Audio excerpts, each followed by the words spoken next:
Akmal matric का तालिब इल्म था, मगर वो अपनी पढ़ाई और वालिदैन व असातिज़ा के एहतराम में लापरवाह था। इसकी बिगड़ने की बड़ी वजह इसके दादा थे, जो रिटायर्ड सरकारी अफसर थे। उन्होंने अकमल को बेजालात प्यार से बिगाड़ दिया। दादा अपनी पेंशन से इसकी हर फरमाइश पूरी करते, जिसकी वजह से अकमल ने पढ़ाई छोड़कर ज्यादातर वक्त मोबाइल और कंप्यूटर में गुजारना शुरू कर दिया। एक दिन स्कूल से वापसी पर अकमल अपनी वैन का इंतजार कर रहा था कि एक अजनबी शख्स आया और बोला, बेटे तुम्हारे वैन वाले अंकल नहीं आए, उनकी गाड़ी खराब हो गई है, मैं तुम्हें घर छोड़ने आया हूँ। अकमल ने इनकार किया, मगर उस शख्स ने उसकी नाक पर रुमाल रखकर उसे बेहोश कर दिया और वैन में डाल कर ले गया। ये एक अगवाकार गिरोह था जो बच्चों को उठाकर पहाड़ों में एक खुफिया कैंप में ले जाता था। इत्तेफाक से ये मंजर एक नेक दिल शख्स बाबा यासीन ने देख लिया। उसने फौरन गाड़ी का नंबर नोट किया और करीब मौजूद पुलिस को इत्तला दी।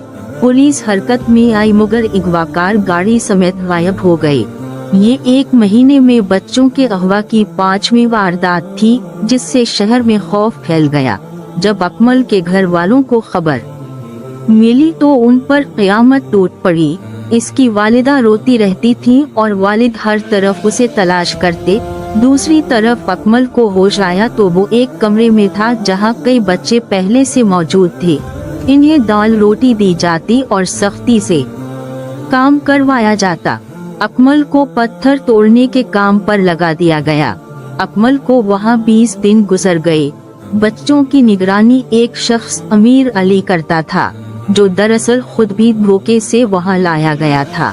वो अंदर से इस सब के खिलाफ था, मगर मौका के इंतजार में खामोशी से सब कुछ देखता रहता था। एक दिन जब गिरोह के सारे लोग किसी और वारदात पर गए तो अमीर अली ने मौका पाकर तमाम बच्चों को आजाद कर दिया।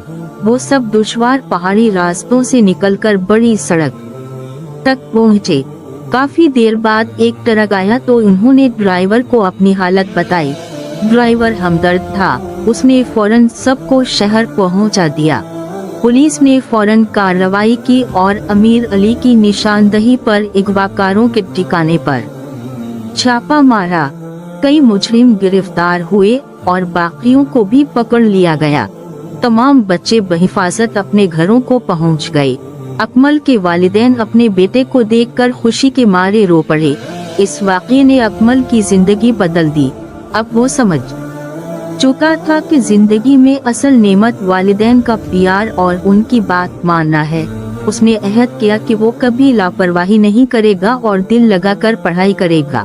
यूं अकमल की गफलत और लापरवाही ने उसे एक खतरनाक अंजाम के करीब पहुंचा दिया था, मगर एक नेक दिल इंसान की बहादुरी और अल्लाह की मदद से वो महफूज घर लौट आया। ये वाक़या इसके लिए जिंदगी का सबसे बड़ा सबक बन गया कि बड़ों की बात मानना, वक्त की कद्र करना और बुरे लोगों से बचना ही कामयाबी की असल कुंजी है।